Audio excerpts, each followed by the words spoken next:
Tunggu dulu Pak Kapolres. Tunggu. Tenang. Kita bikin MOU dulu. Kesepakatan dulu. Ini saya dibolehkan gaspol atau rem-rem? Hah? Serius? Oke, kugas mi Imam Mago. Makanya saya sangat hormat kalau ada komandan polisi yang undang saya ceramah. Pasti dia mau membuka diri tuh. Tidak semua juga polisi mau dikritik Pak. Tapi Kapolres kita dia undang Dasat Latif padahal sudah tahu Dasat ini suka gaspol. Maka kita gaspol hari ini. Pak, kalau polisi lalu lintas nakalnya paling 100.000. Reskrim? Apa salahku? Tunggu dulu ini, saya baru carikan kau.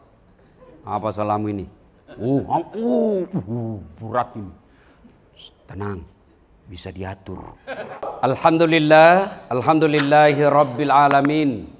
Wabihi nasta'inu ala umurid dunya waddin. Ashhadu an la ilaha illallah. Wa ashhadu anna muhammadan abduhu wa rasuluh. Allahumma salli ala sayyidina Muhammad. Wa ala alihi wa sahbihi ajma'in. Amma ba'd. Faqad qala Allah Subhanahu wa ta'ala fi Kitabil Karim. Bismillahirrahmanirrahim. Ya ayyuhalladzina amanu taqullaha haqqa tuqatih wa la tamutunna illa wa antum muslimun. Wahai orang-orang yang beriman, bertakwalah kalian kepada Allah dengan sebenar-benarnya takwa dan janganlah kalian mati kecuali dalam keadaan beragama Islam. Insya Allah bapak-bapak polisi tidak akan wafat dalam keadaan nyabu, narkoba, teler, tablet, tel listrik. Insya Allah bapak ibu polisi tidak akan wafat dalam keadaan berzina. Bos berzina didapat digrebek sama-sama polisi. Ada juga begitu toh. Insya Allah tidak akan wafat seperti itu. Insya Allah bapak tidak akan wafat dalam keadaan judi, digrebek, didapat tembak, mati. Insya Allah enggak. Tapi yang bisa membuat bapak bisa mati dalam keadaan kafir, hubbi aklil haram, suka makan barang-barang peroleh haram. Kau melanggar? Kau tidak lihat ini? Saya lihat Pak. Kenapa kau langgar? Saya tidak lihat bapak. Kenapa kau tidak lihat saya? Bapak sembunyi di tikungan. Mana Simo? Mana STNK? Lengkap. Saya tilang kamu. Kenapa bapak tilang saya sudah lengkap? Kau pembohong. Maksudnya apa? Itu Honda, motormu, jaketmu Yamaha. Akhirnya dia bilang juga ini anak buah. Begitu ditulis surat tilang, diprotes sama mahasiswa. Bapak juga bohongi saya. Ngaku polisi baru polpenmu pilot. Inilah kalau kita bekerja bukan lillahi ta'ala. Dan bapak tahu enggak bapak dapat 100.000, 150.000.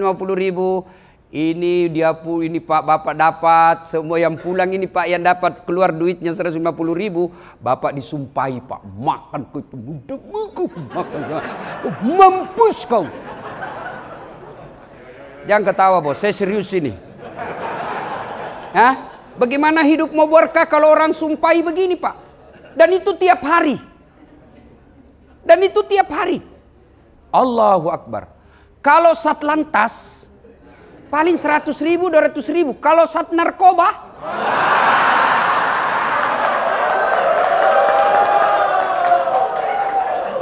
bos, tunggu dulu Pak Kapolres. Tunggu. Tenang. Kita bikin MOU dulu. Kesepakatan dulu. Ini saya dibolehkan gaspol atau rem-rem? Hah? Serius? Oke, kugas mi Imam Mago. Makanya saya sangat hormat kalau ada komandan polisi yang undang saya ceramah. Pasti dia mau membuka diri tuh. Tidak semua juga polisi mau dikritik Pak. Tapi Kapolres kita dia undang Dasat Latif padahal sudah tahu Dasat ini suka gaspol. Maka kita gaspol hari ini. Pak, kalau polisi lalu lintas nakalnya paling 100.000. Reskrim? Apa salahku? Tunggu dulu ini, saya baru carikan kau. Apa salahmu ini? Berat ini. Tenang, bisa diatur.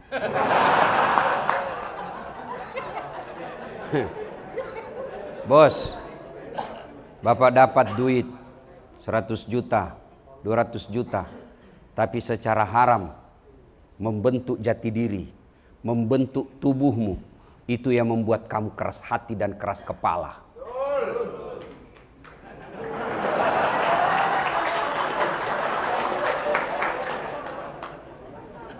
Bapak Ibu saudara-saudara sekalian,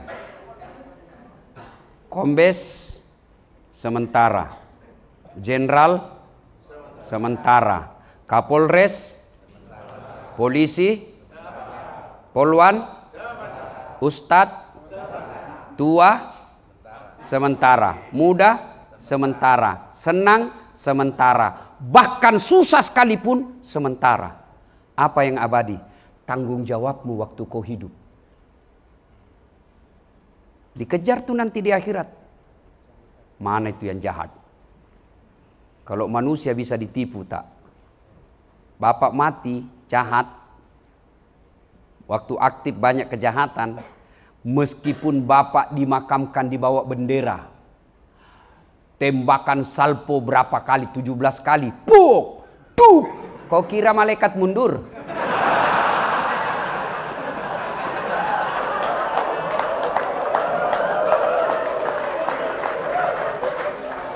Maka inilah tujuannya kehadiran saya di sini. Saya cinta kalian karena Allah. Karena kalian jauh lebih mulia daripada kami ulama. Saudaraku bapak-bapak polisi jauh lebih mulia di hadapan Allah kalau bapak jadi polisi yang baik. Ada teman-teman polisi yang tidak boleh Anda lupakan dari kami mubalik. Nikmatmu pakai baju coklat. Bapak-bapak boleh enggak pakai baju seperti saya? Boleh. Pak Sigit Dani boleh enggak pakai songkok begini? Boleh. Oh, kalau pakai kombes Pak, lalu kemana-mana pakai peci begini, orang makin hormat. Mau datang kontraktor nakal, udah hampir Quran Kapolresnya Anda jadi balik kir. Iya toh? Pak Kapolres boleh enggak pakai gamis sarung seperti ini? Boleh. Tapi Dasat Latif boleh enggak pakai bajunya Pak Kapolres? Wah, ditangkap saya Pak. Polisi gadungan. Maka itulah Anda syukuri. Jangan kau kasih malu baju coklatmu bos. Jangan kau hina baju coklatmu hanya uang ratusan ribu. Jaga marwahnya. Bapak ingat waktu mau jadi polisi? Bapak masih ingat waktu mau jadi polisi? Berapa yang Bapak singkirkan? Banyak toh? Iya toh? Tapi Allah pilih sampean. Allah pilih sedulur-sedulur. Katengasen daeng. Berarti Allah menguji Bapak Ibu. Apa lolos atau tidak? Kalau dia lolos, maka dia polisi di dunia. Insya Allah surga menunggu. Tapi kalau dia tidak lolos, dia tidak amanah. Dia salah gunakan pasal-pasal ketika periksa. Sesuai paisan, nah tunggu kok malaikat cilaka. Nah bilang, tanah mako, lama mako saya tunggu. Begitu ditanya, marrabuka, siapa Tuhanmu? Tunggu dulu, orang baru tiba. Wah, langsung diropol dia Pak. Kata malaikat mungkar, tindis dia. Kalau malaikat mungkar sudah bilang, tindis dia, hancur kok. Maka ini tujuannya acara. Bukan habis-habisin anggaran. Bukan seremonial skala. Tapi kita ingin membuka diri untuk menjadi lebih baik. Nah, tidak mungkin kalian bisa menjadi pemimpin yang baik kalau tidak ada teladanmu. Orang mau cerdas tidak mungkin cerdas sendiri langsung. Tidak mungkin. Ujuk-ujuk langsung cerdas. Hanya film karton. Tidak, tapi harus belajar, pendidikan, pelatihan. Begitu juga kita umat Islam ada rule-nya. Ada prototipe yang Allah hadirkan. Laqad kana lakum fi Rasulillahi uswah. Saya hadirkan Muhammad ini sebagai teladan buat kalian. Contoh, prototipemu. Contohmu supaya apa? Kau menjadi rahmatan lil alamin. Rahmat bagi seluruh alam. Saya mau cari relawan. Ada yang mau jadi relawan? Ada yang mau jadi relawan? Pak Tugio. Ini relawan Pak. Sini, monggo sini Pak. Sini Pak. Masya Allah. Bapak bakal viral Pak. Masya. Ya Pak. Ini penonton saya di YouTube Pak. 262 juta. Bapak viral nanti. Siap. Kesatuan apa Pak? Lalu lintas.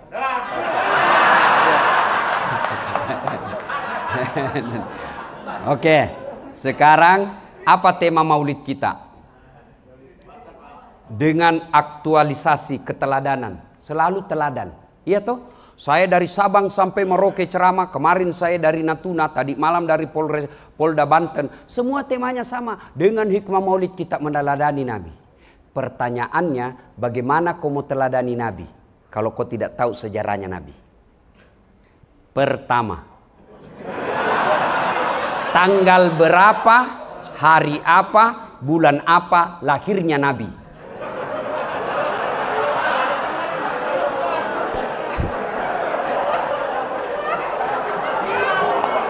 Astagfirullah. Belum belajar Pak. Masya Allah. Kalau begitu, berapa istrinya Nabi? 4.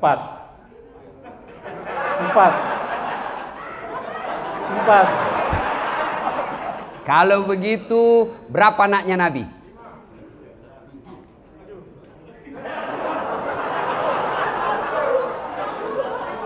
Kalau begitu, siapa anak pertamanya Nabi? Kalau begitu, tanggal berapa, umur berapa Nabi menikah? 40. Kalau begitu lagi saya tanya Pak, Nabi kalau minum pakai tangan apa? Tangan kanan. Alhamdulillah. Dari kurang lebih. Kalau terima duit tangan apa Pak? Tangan kanan. Terima duit pandai dia Pak.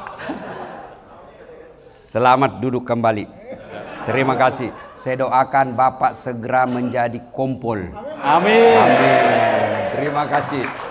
Biasanya saya kasih hadiah pas saya cari duitku, ternyata nggak ada duit saya bawa. Nah, ini gambaran singkat. Gimana kita mau mencontoh Nabi kalau sejarah Nabi kita tidak tahu? Anak-anak Nabi ada 7 orang, 3 laki-laki, 4 perempuan. Pertama Qasim, Abdullah, Ibrahim, Zainab, Ruqayyah, Ummu Kalsum, Fatimah. Ibunya bernama Siti Aminah. Ayahnya bernama Abdullah. Kakeknya bernama Abdul Muthalib. Pamannya bernama Abu Thalib. Coba Bapak baru tahu toh anaknya Nabi 7? Baru tahu kan? Inilah pentingnya sejarah. Tanggal berapa Nabi lahir? Ada juga tuh lagunya. 12 Rabiul Awal. Pada zaman dahulu kala, pada zaman jahiliyah. Zaman dahulu kan banyak. Ada zaman batu, ada zaman purba, ada zaman lain-lain. Nabi lahir zaman jahiliyah. Lahirlah seorang rasul, berarti dia rasul, yang terakhir dan mulia. Ada 25 nabi dan rasul, dia yang terakhir. Siapa namanya? Nabi Muhammad namanya, Siti Aminah ibunya, Abdullah nama ayahnya. Di mana tinggal? Di Cengkareng atau Kalibata? Madinah tempat tinggalnya. Terus setelah dewasa. Berarti dewasa dia, bukan remaja. Diangkat menjadi Rasul. Siapa yang angkat? Oleh Allah yang kuasa.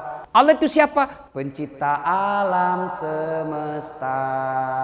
Lagu itu ada faedah, ada dakwah. Anakmu bisa tahu sejarah Nabi. Cuma kita kalah dengan misi-misi setan. Akhirnya lagu kita sekarang ibu-ibu apa lagunya? Putar ke kiri nona, putarlah ke kiri, sekanan kanan kanan, kanan kiri. Apa kau dapat itu kiri kanan? Apa kau dapat? Nah, lagu belem-belem. Dongo. Anda lagi, yo ayo.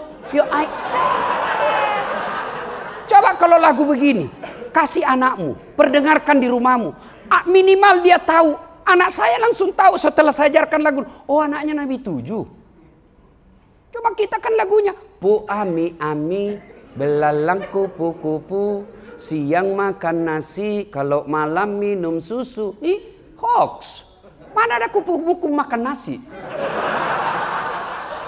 Dari kecil anak sudah diajari bohong. Lah begitu dia remaja lagunya apa lagi? Pulang-pulangku berbadan dua.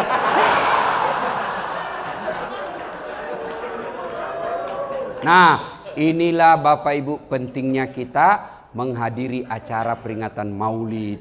Bukan kita mau bid'ah. Karena ada juga teman-teman kita yang baru hijrah katanya. Baru belajar agama. Tidak jelas agamanya selama 20 tahun. Belajar agama 3 bulan. Seolah-olah dialah menjadi panitia hari kiamat. La ilaha illallah. Ini bid'ah. Maulid bid'ah. Tidak ada pada zaman Nabi. Kayak dia pikir kunci. Sedikit-sedikit neraka. Jangan begitu bos. Kita sama-sama Islam. Sama Nabi kita. Sama kiblat kita. Masa kau doakan kami masuk neraka? Sudahlah kalau kau masuk surga lah. Tidak usah kau doakan kami masuk neraka. Biar kami di pinggir-pinggir. Kalau mau maulid silahkan. Tidak mau maulid silahkan. Tapi jangan saling mengkafirkan. Coba apa kurangnya tadi maulid? Allahu Akbar. Kita dengar salawatan. Ya Pak. Kita bisa ketemu Dasat Latif. Andai bukan maulid belum tentu saya bisa sampai di sini. Apa gunanya ketemu Dasat Latif? Nah dia tidak gagah. Betul saya tidak gagah. Tapi saya penuh pesona. Mau bukti bu? Buktinya ibu-ibu mau foto sama saya toh? Saya tidak gagah tapi saya penuh pesona. Maka yang baik mari saling menghargai pendapat. Yang mau amalkan sunnah pelihara jenggot silahkan. Tapi jangan kau mengatakan yang tidak ada jenggotnya tidak sunnah. Yang mau jingkrang celananya silahkan. Tapi jangan kau katakan yang celananya menutup mata kakinya itu tidak sunnah. Tidak, silahkan. Tapi kita saling menghormati pendapat. Ini hikmah pertama maulid. Mari saling menghormati. 2. Ibu bapak saudara-saudara sekalian. Ada satu polisi masuk musola, ngajinya 2 juz, hitam jidatnya gara-gara sholat. Senin Kamis dia tahajud, Senin Kamis dia puasa, panjang zikirnya Pak. 1. Yang 1 masuk sholat, Allahu Akbar. Sudah selesai sholat, dia berdoa sejenak, zikir seadanya. Lalu dia pergi tertibkan lalu lintas supaya tidak macet. Dia pergi bantu orang yang menyeberang. Dia perbaiki mobilnya orang yang mogok. Sesungguhnya di hadapan Allah kata Nabi, mana yang lebih mulia? Mana yang lebih mulia? Orang yang kedua. Karena Nabi katakan, khairun nas anfa'uhum linnas. Sebaik-baik manusia di antara kalian yang paling banyak manfaatnya buat orang lain. Mana yang paling jelek? Yang tidak pernah datang ke masjid, tidak pernah pulang aktif kerja, hilang melulu.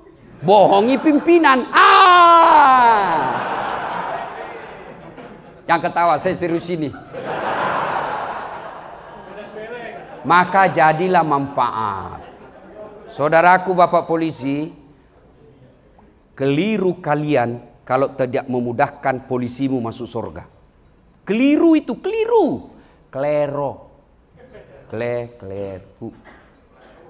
Nah, iya. Bos, apa maksudnya? Saya nih ceramah. Saudara-saudara sekalian, mari sholat jamaah. Yang datang, polisi yang sudah mau pensiun. MPP. Tapi coba kalau Kapolres. Assalamualaikum warahmatullahi. Assalamualaikum warahmatullahi. Bincang-bincang. Mana ini sat narkoba? Tidak pernah juga saya lihat datang-datang di masjid jamaah. Ajudan Kapolres telepon. Pak Kasat, dicari Bapak sama Kapolres. Besok Pak, belum azan sudah ada di masjid dia Pak. Iya toh? Iya toh? Itulah pentingnya kekuasaan. Saudara-saudara sekalian, jangan narkoba, jangan mabuk, jangan edarkan zat-zat terlarang. Malah mobil saya dikempeskan sama anak muda. Ada apa? Larang-larang, uangmu saya pakai. Saya masuk neraka urusan saya, masuk surga urusan. Apa urusan kau Ustadz? Tidak ada yang mau dengar Pak. Begitu Kapolres. Kau pergi rahasia. Saya mau kau ada laporanmu, makin banyak ini yang kau amankan. Selesai itu tadi Pak yang banyak bicaranya. Itulah sehingga Umar bin Khattab mengatakan, tidak mungkin kau bisa melaksanakan syariah tanpa kekuasaan. Maka Bapak kalau mau naik pangkat, mau naik jabatan, jangan kau cari muka sama Kapolres. Kau cari muka sama Kapolda, capek. Biar Kapolres suka kamu, kalau istrinya ndak suka. Wabillahi taufiq wal hidayah. Apalagi kalau Ibu Kapolres sudah bilang, pokoknya saya tidak mau lihat itu anggotamu. Hancur kau bos. Maka datanglah Kapolres dek. Apa salahmu sama ibu ini? Aduh, saya tahu kau baik, tapi saya jadi masalah terus di rumah kalau kau masih di sini. Sudahlah, kau mengerti dulu Saya mutasi kau dulu ya, kau pindah dulu hancurlah hidupmu. Iya kan?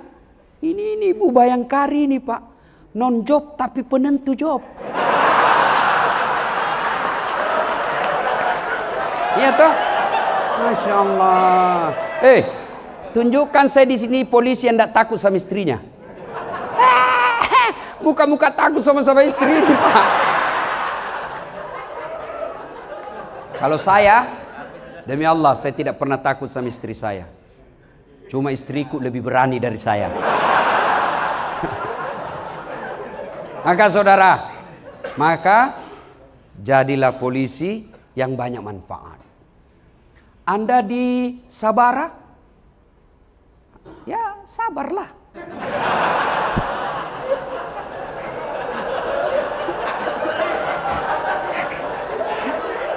Bos, yang di Sabara, yang di Brimob, kau lihat orang tempat basah, supaya kau bahagia, kau camkan dalam hatimu, di tempat basah lah orang tenggelam.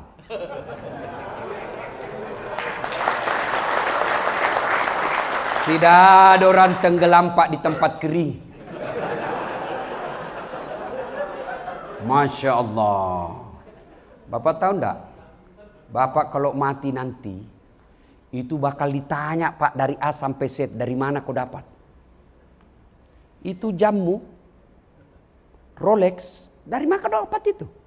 Kalau dilihat pangkat jabatanmu, ndak bisa kau beli itu. Anu apa? Dia mau lari ditarik sampai lekan, pak! Ditinju matanya Pak, keluar biji matanya satu. Dia mau lari ditarik lagi, itu istrimu pakai behel dari mana itu? Kugas memang kok. Itu behel 25.000 sampai 50 juta. Gajimu aja ndak seperti itu. Dari mana itu? Anu apa? Ndak jelas ditinju lagi Pak. Dah. Masuk juga surga Pak, karena dia sholat. Tapi sudah babak belur. Bengkok lah semua mukanya nih Pak. Hancur-hancur lah dia jalan setengah mati.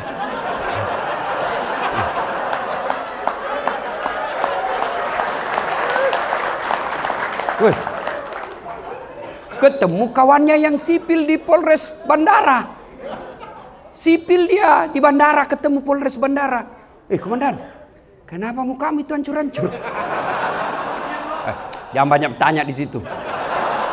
Dari mana komandan? Kok baru muncul? Kami ini sudah 5 tahun di sini. Saya terlambat.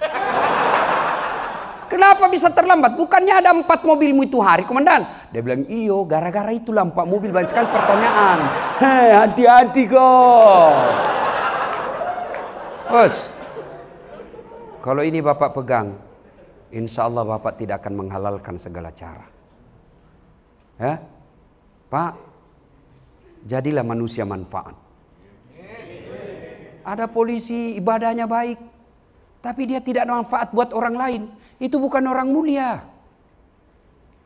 Ada lagi orang ibadahnya bagus, tapi kasar mulutnya. Dia bukan orang mulia. Siapa orang baik? Mereka yang paling manfaat buat orang lain.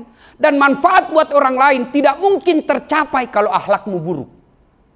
Maka itulah Rasulullah pernah ditanya, ya Muhammad, untuk apa kau dihadirkan ke muka bumi ini? Nabi menjawab, liutammimal makarimal akhlak, memperbaiki akhlak manusia.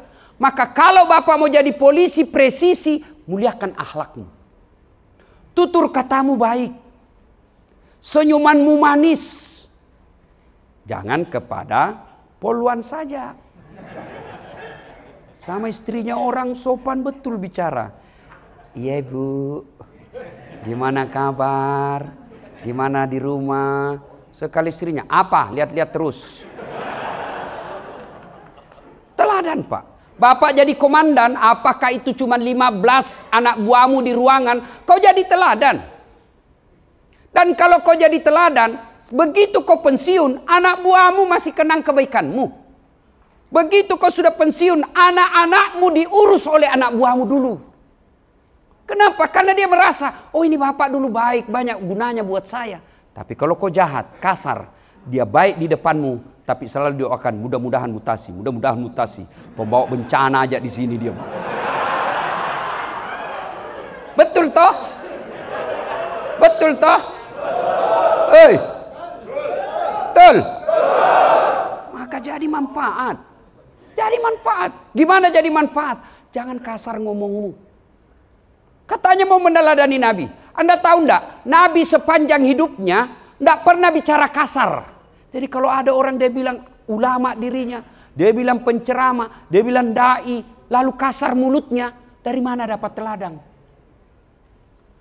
Bayangkan kalau bapak polisi bicara sama rakyat, tidak ada sekolahnya, orang miskin pula, lalu bapak hadir nutur kata yang sopan, maka itu langsung memperbaiki citra polisi terhadap satu orang.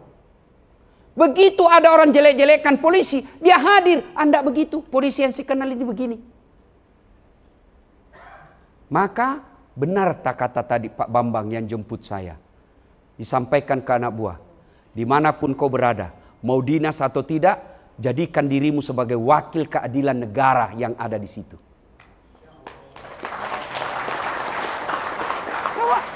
Bapak coba amalkan itu. Kalau Bapak betul-betul jadi polisi yang presisi. Polisi yang mengayomi, melayani, dan melindungi. Dan itu bisa tercapai kalau hatinya Bapak bersih. Kalau hati Bapak kotor, tidak mungkin. Dan apa penyebab hati kita kotor? Hubbi aklil haram, suka makan uang haram. Itu penyebab hatimu kotor. Sudah suka makan uang haram, tidak pernah dengar dakwah, malas sholat, paling terlambat datang kalau Jumat, paling terlambat datang, paling cepat pulang, orang khotbah dia tidur. Mau dikabulkan doa masuk surga, memangnya kau pikir ada orang dalam yang bisa urus kau? Ya, jadi manusia manfaat. Akhlak yang baik. Nggak usah dulu deh cerita ke orang lain. Intern dulu kita di kantor ini. Apakah kehadiran kita menjadi rahmat buat teman-teman? Ya kayak persempit lagi. Di rumah dulu deh. Di rumah. Apakah istri kita, kehadiran kita selalu membuat dia rindu? Atau dia malah senang kalau bapak tidak ada di rumah? Karena ada itu orang tua kalau mau datang, orang tuanya, anaknya stres. Ada bapak, aduh. Kau ketawa karena kau begitu semua. Hei, Bu, lihat itu wajah suamimu. Mana lihat. Lihat ini suami-suami kita, Bu. Allahu Akbar. Lihat, mukanya muka kasihan semua kan? Coba lihat. Bu. Oh, ibu pikir gampang jadi polisi? Ibu pikir gampang jadi suami? Tahu ndak ini? Berapa banyak polisi jadi jahat gara-gara istrinya?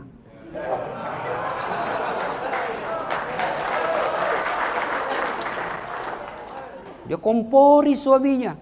Masa itu anggotamu baru 5 tahun di situ, gelangnya istrinya kayak pelek sepeda.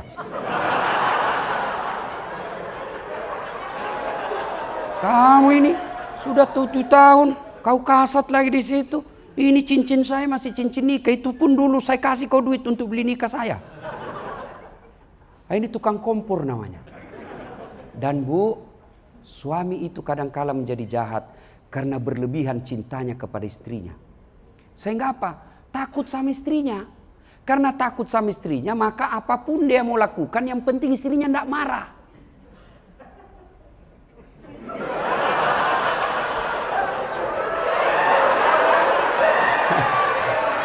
Dan nampak, saya bela kau hari ini. Dan saya tahu kau takut sama istrimu. Mana ada polisi tidak takut sama istrinya? Dia bilang, kawan saya, sebenarnya bukan kita takut sama istri, Ustaz. Cuma ini istri sedikit-sedikit melapor sama istrinya komandan. Dan komandan juga takut sama istrinya. Jam berapa ini? Saya boarding jam 11. Hah? Jam 10, masih ada. Kasih saya kode kalau sudah mau habis waktu ya. Nah, jadi manusia manfaat. Ibu-ibu nih, saya cinta kalian karena Allah. Saya mau ibu di dunia bayangkari, di akhirat masuk surga sama suami. Bu, penderitaan di dunia sebentar. Tidak ada orang dari lahir sampai pensiun suaminya menderita sampai ajal, enggak. Ibu tahu enggak? Kenapa ibu bisa hadir di sini? Hadir di sini dengar ceramah. Ibu tahu? Kenapa ibu? Karena suamimu polisi.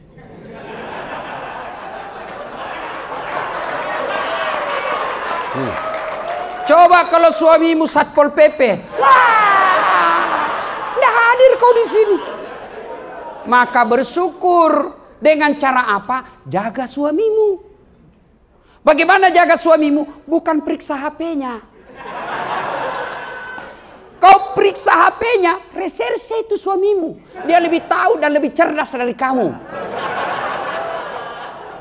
Kau periksa HP-nya, dia kasih kau, ternyata ada 4 HP-nya di jok mobilnya. Nggak percaya? Tanya, kenapa kau tahu Ustaz? Saya begitu. Iya. Jadi jaga suamimu itu bukan setiap saat kau telepon video call. Di mana kau Pak? Di kantor. Bohong. Di kantor. Coba video call.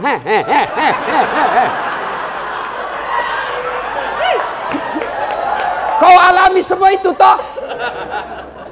Maka bukan begitu cara menjaga suami. Cara menjaga suami, 1. Hadir kau di hatinya. Tidak mungkin kau bisa hadir di hatinya suamimu kalau kau kasar. Maka bisa jadi fisiknya kau kuasai, hatinya perempuan lain. Hancur kau. Maka yang baik bagaimana supaya hadir hatinya? Akhlakmu harus bagus. Bagaimana akhlak yang bagus? Tutur katamu lembut. Datang mertuamu, tunjukkan kepada suamimu kau sopan ngomong kepada mertuamu. Assalamualaikum ibu. Lama ndak jumpa ibu. Gimana kabar? Itu kalau video call. Bu, kapan datang ke Jakarta, Bu? Kami rindu. Suamimu pura-pura tidak dengar. Tapi apa dalam hatinya? Ya Allah, lindungi istri saya. Dia sangat memuliakan ibu saya. Tapi kalau mertuamu datang baru duduk. Kapan datang ibu? Baru. Kapan pulang?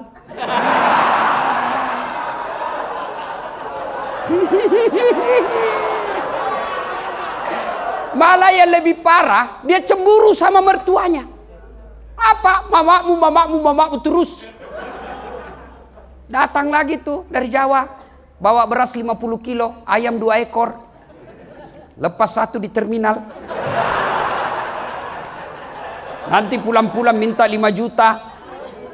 Kan ada istri yang gitu ngomong kasar. Kalau begitu ibu, fisiknya kau kuasai tapi hatinya tidak mungkin. Kenapa dia bisa bertahan? Karena aturan polisi tidak boleh kawin lagi. Andai saja dibolehkan, sudah lama kau ditinggal. Iya enggak? Iya enggak Pak? Makanya mengawasi suami, menjaga suami, bukan dengan mengawasi HP-nya, bukan mengintimidasinya, tapi hadirlah di hatinya. Hadir di hatinya. Gimana hadir di hatinya? Lembut tutur kata. Datang suami kita sambut. Buka, kalau ibu sudah tahu nih, jam 5 datang suamimu, maka 4:30 mestinya kau sudah dandan menghormati suamimu. Dan dandananmu itu malaikat berdoa. Ini kata Nabi, bukan dasar latif.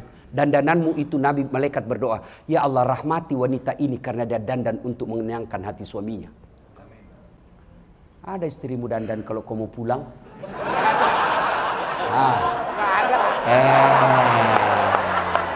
Kenapa istrimu keras hatinya begitu? Karena kau selalu pulang bawa uang haram ke rumahmu. Hei, Bu, begitu mau datang suamimu, kau sudah pakai parfum. Buka, Assalamualaikum kakandaku Arjunaku. Dia duduk, kau duduk pula. Bukakan sepatunya. Bukakan sepatunya. Lalu sudah itu kau cium 5 kali. Lalu kepeluk di sampingnya sambil menyanyi. Bila kamu di sisiku, hati rasa syahdu. Oh Pak, Bu, itu tadi suamimu yang dimaki-maki di jalan hilang susahnya. Benar enggak Pak? Benar enggak Pak? Tapi bagaimana mau hadir di hati, baru datang, mana HP-mu? Siapa ini miss call? Enggak ada namanya. Kala-kala propos. Bukannya tatap wajah dulu, HP-nya langsung diperiksa. Kau tahu enggak, ini suamimu polisi. Segala jenis menghadapi kejahatan dia tahu. Maka tidak ada gunanya kau periksa-periksa. Kenapa? Saya juga kan selalu diperiksa HP saya. Maka cara saya tulis di situ lain namanya. Penjual batu bata.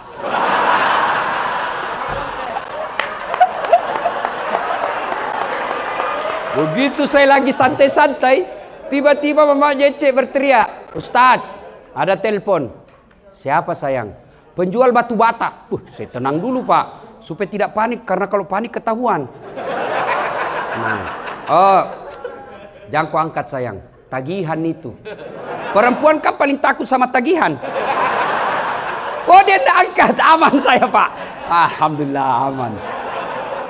Bulan ceramah tiba-tiba saya haus. Sayangku, bikinkan dulu teh. Saya lagi ajar recek ngaji sayang, oke? Bikin sendiri. Mana gula? Ada kok di situ tulisannya, gula toples. Oke, gula. Begitu saya bilang, asin. Saya lihat tulisannya gula, isinya garam. Saya pergi komplain bawakan dia. Kenapa ini kau tulis gula baru isinya garam? Dia bilang, HP-mu juga lain kau tulis lain isinya. Ini yang disebut menyelesaikan masalah tanpa masalah. Iya toh? Maka ibu-ibu, kalau kalian sayang suamimu karena kau bisa jadi anggota Bayangkari, maka caranya hadirlah di hatinya, dan tidak mungkin bisa hadir di hati kalau akhlakmu buruk. Ya itu. Mana ada orang tidak ada masalahnya dalam rumah tangga? Semua. Nih, kau pikir Dasat Latif tidak ada masalah? Banyak Pak Kapolres masalah saya sekarang. Apalagi setelah saya viral, wow, banyak janda-janda curhat. Iya kan? Masya Allah. Tolong Ustadz menjadi imam dalam hidupku. Saya bilang saya bukan imam, saya penceramah. Masya Allah. Bu, hadirlah di hatinya suamimu, maka insya Allah dia tidak akan macam-macam. Gimana hadir? Akhlak mulia, sopan berbicara. Kalau dia mau datang dan dia mengeluh, ibu hadir sebagai ibu. Ibu tahu enggak kenapa Rasulullah menikah dengan Khadijah yang jauh lebih tua? Karena Khadijah tampil selain sebagai istri, juga sebagai ibunya Rasulullah. Yang lebih tua karena Rasulullah tidak sebentar sekali merasakan kasih sayang ibu. Hanya 2 tahun 3 hari. Maka Khadijah ketika Rasulullah galau, ketika Rasulullah cemas, ketika Rasulullah capek, Khadijah hadir. Maka ibu begitu.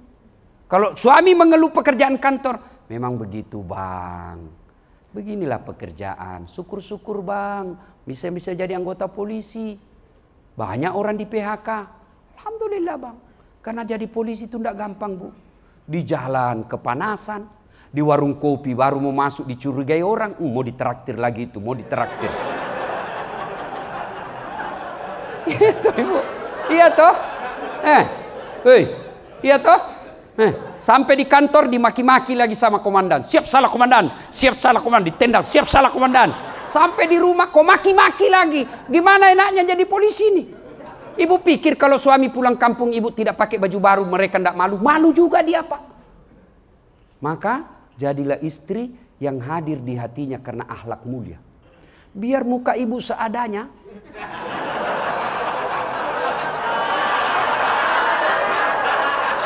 Penampilan pas-pasan, tapi kalau akhlak baik tidak akan tergoda suamimu. Kenapa? Dia akan berkata, ada bidadari di rumahku.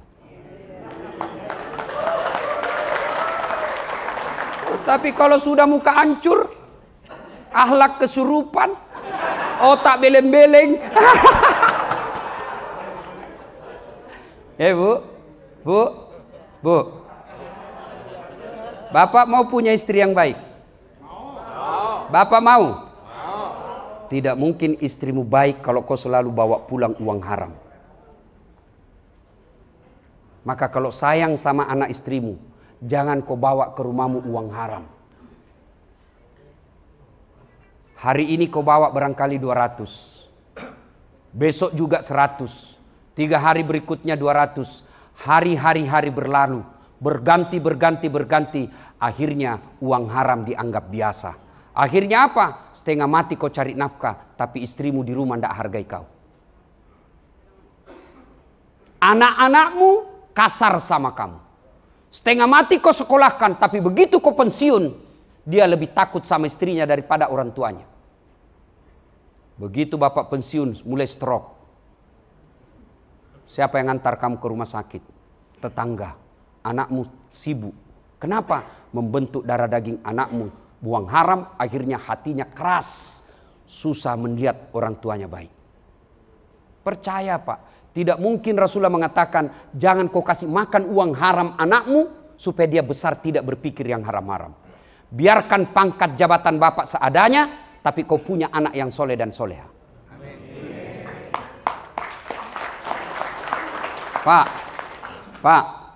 Pak, bisa ndak anakmu jadi jenderal kalau tidak pernah akpol? Kan? Bisa ndak anakmu jadi polisi ndak pernah daftar sekolah polisi? Ndak mungkin. Bisa ndak anakmu jadi dokter ndak pernah kuliah di fakultas kedokteran? Ndak mungkin. Bisa ndak anakmu jadi anggota DPR ndak pernah nyalek? Ndak mungkin. Bisa anakmu jadi insinyur ndak pernah kuliah di teknik? Ndak mungkin. Tapi bisa ndak anakmu soleh dan soleha meskipun ndak ada sekolahnya? Bisa. Dan ketika bapak tugas ke Papua dan bapak tidak senang, Masih ada alternatif. Apa alternatif? Bapak minta pensiun dini. Orang Sulawesi rantau ke Malaysia. Di Malaysia dia tidak nyaman. Ada pilihan? Ada. Apa pilihannya? Balik kampung lagi. Orang Jawa merantau ke Kalimantan. Di Kalimantan tidak nyaman. Balik lagi ke kampung Jawa. Mangan orang mangan. Yang penting ngumpul. Iya toh? Tapi kalau bapak masuk kubur, ada ndak pilihan pak? Bapak masuk kubur ada pilihan ndak? Ada. Ah, ndak enak, keluar dulu deh. Begitu bapak keluar, viral se-Indonesia. Kompol ini jadi tuyul. Dan ketika bapak sudah masuk di kubur, siapa yang doakan bapak ibu? Kawanmu. Wah, lihat aja di grup WhatsApp. Lihat di grup WhatsApp. Orang meninggal aja, ngetik aja pak. Nggak mau tuh, malas. Paling stiker. Kau ketawa karena kau begitu semua toh. Nah, ibu-ibu nih. Saya serius, saya cinta kalian karena Allah. Kalau ibu wafat, siapa yang doakan ibu? Hah? Suami. Wah. Kawin lagi. Begitu ibu wafat, di depan teman pura-pura duka cita. Masuk kamar, merdeka. Siapa yang doakan ibu? Anak. Maka ibu, setiap suamimu udah pulang bawa harta, bawa duit, pertanyaan kalau ibu sayang kepada suami, Pak, halal tidak? Gak usah pakai tas mahal-mahal. Semakin tinggi pangkat jabatan suami, ibu semakin mempertontonkan gaya hidup yang seadanya, itu menjadi biang pembicaraan kebaikan. Oh istrinya kamu, sederhana ya. Baju-bajunya hanya dari Tanah Abang. Tasnya KW3. Orang akan menjadi contoh. Kalau ibu pakai mahal-mahal, begitu orang tapi dalam hati, pemerasan. Iya toh? Kan orang semua tahulah. Maka hidup saatnya berbuat baik. Ya, menghalalkan segala cara. Semua pasti kita tinggal. Semua pasti kita tinggal. Maka Pak, sayangi anak istrimu. Jangan jadikan kebiasaan bawa uang haram. Ya Pak ya? Pak, jelas ya? Ya. Berikutnya. Jadilah manusia manfaat dengan cara apa? Sedekah. Sedekah Pak. Saya doakan bapak-bapak semua nanti ini jadi komandan. Dan kalau bapak punya rezeki, Allah kasih kau rezeki, ada teman yang bawakan kamu sedekah, tidak jelas antara halal dan haram. Namanya subhat. Ada tiba-tiba ngasih duit 30 juta. Tidak mungkin dikasih kau kalau kau bukan polisi. Berarti ini samar-samar namanya. Ada udang, ada batu di balik udang. Kalau udang di balik batu masih sembunyi-sembunyi Pak. Ini udang di balik batu di balik udang. Nampak jelas dia punya niat. Maka bapak begitu terima. Karena hasil kerja misalnya dibantu dan apa. Telepon keluarga di kampung. Bang, carikan saya tanah ya. Harga sekian. Untuk apa? Saya mau bikin masjid untuk ibu. Kalau ini bapak lakukan, satu dunia mau jatuhkan kamu di kepolisian, tidak mungkin bisa jatuh kalau Allah lindungi kalian. Caranya jangan cari muka sama manusia. Caranya sedekah. Karena sedekah tolak bala. Maka sedekahlah Pak. Saya tidak punya duit Ustadz. Sedekahlah dengan pekerjaan. Tidak mesti sedekah dengan duit. Sedekah dengan cara apa? Kehadiran di masyarakat kita menjadi manusia manfaat. Manusia manfaat insya Allah. Nah, sedekah kalau tidak mampu sedekah, paling tidak jangan ngambil barangnya orang. Saya tidak mampu sedekah Ustaz, duit saya tidak ada. Paling tidak jangan ngambil barangnya orang, haknya orang. Itu kalau Bapak tidak bisa kasih sedekah, jangan ngambil haknya orang. Kalau Bapak ngambil haknya orang, sudah tidak sedekah, maka yang diambil itu nanti Pak disuruh pikul. Ketika tiba saatnya proses pengadilan, semua barang-barang yang pernah Bapak ambil disuruh pikul. Lewatlah teman kita, tas hilang meja di Polres. Ternyata Bapak yang bawa pulang. Maka yang pernah ngambil barang-barang kantor, kasih kembali besok.